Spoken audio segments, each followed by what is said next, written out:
কাফেররা বলে রহমানকে জানি না, রহমানকে চিনি না। আল্লাহ বলে রহমান রে চিনে নাও, আমার নাম রহমান, আমি দয়ালু, আমি মেহেরবান। ঠিক কিনা? এজন্য প্রতিদিন সূরা ফাতিহায় দ্বিতীয় আয়াতটা আমরা কি পড়ি? আর রহমান আর রাহিম। ঠিক কিনা? তিনি দয়ার সাগর, তিনি মায়ার সাগর। আমরা বললাম আল্লাহ ঠিক আছে, আমরা বুঝেছি আপনি দয়ার সাগর, আর আপনি কি করেন? দ্বিতীয় আয়াতে আল্লাহ বললেন আল্লামাল কোরআন, আমি কোরআন শিক্ষা দেই। শুধু দয়ার সাগর হয়ে আমি আল্লাহ বসে থাকি নাই, তোমাদের হেদায়েতের জন্য আমি কোরআন নাজিল করে দিয়েছি। আল্লামাল কোরআন, আমি কোরআন শিক্ষা দেই। আমাদেরকে কোরআন শিখিয়েছে কে? বিশ্বনবীকে কোরআন শিখিয়েছে কে? আল্লাহ। এজন্য দুনিয়াতেও যারা কোরআন শিখায় তাদের মর্যাদা বাড়ায় দেয় কে?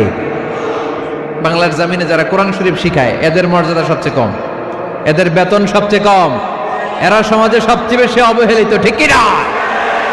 তা আল্লাহর কাছে এরা সবচেয়ে বেশি সম্মানিত।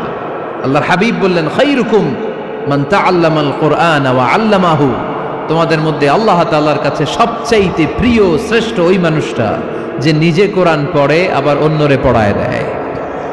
সুবহানাল্লাহ পড়েন। আপনি যদি কাউরে শুধু সূরা ফাতিহাটা শিখান, কোন সূরা? সূরা ফাতিহাটা যদি শিখায় দেন, সে যতদিন সূরা ফাতিহা তেলাওয়াত করবে ওই তার তেলাওয়াতের একটা পার্সেন্টেজ সওয়াব আপনার আমলনামায় আছে না নাই? সে যদি আবার আরেকজনের শিখায়, ওই লোক যদি আবার আরেকজনের শিখায় দেয়, এরকম যতজনকে তারা শিখাবে প্রত্যেকের তেলাওয়াতের একটা পার্সেন্টেজ সওয়াব আপনার আমলনামায় ঢুকায় দিবে কে? এজন্য কোরআন নিজেও শিখবো, অন্যকেও শেখাবো। রাজি আছেন তো? আপনাদের এখানে মসজিদে কোরআন শিক্ষার আসর আছে নাকি? হ্যাঁ, এই যে বাড়ির পাশে যে একটা মসজিদ দেখলাম, কোরআন শিখায়। কিবার শিখায়? প্রতিদিন। কে শিখায়? ইমাম সাহেব। বেতন টেতন দেন তো? কত দেন? 1 লক্ষ মাসে? 5-6,000 বলে কি? এক একটা ইমামের কমসে কম 1 লক্ষ টাকা বেতন হওয়া দরকার। ঠিক কিনা? না খেয়ে না পড়ে অল্পতে তুষ্ট থেকে যারা শুকরিয়া করে এরা আমাদের আইম্মাতুল মাসাজিদ, মসজিদের ইমামরা, মসজিদের মুয়াজ্জিনরা। এক একটা মসজিদের মুয়াজ্জিনের গলা হবে এরকম বিশাল উঁচু।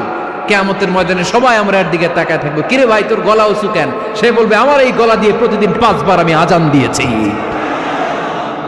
কিয়ামতের ময়দানে ঠিকই সম্মানিত, দুনিয়ায় আমরা চিনলাম না ওনাদেরকে। এজন্য কোরআন শিক্ষার আসর জন্য আমরা গড়ে তুলি। তালিমুল কোরআন প্রজেক্ট লাগবে, শিশুদের কোরআন শিক্ষার আসর।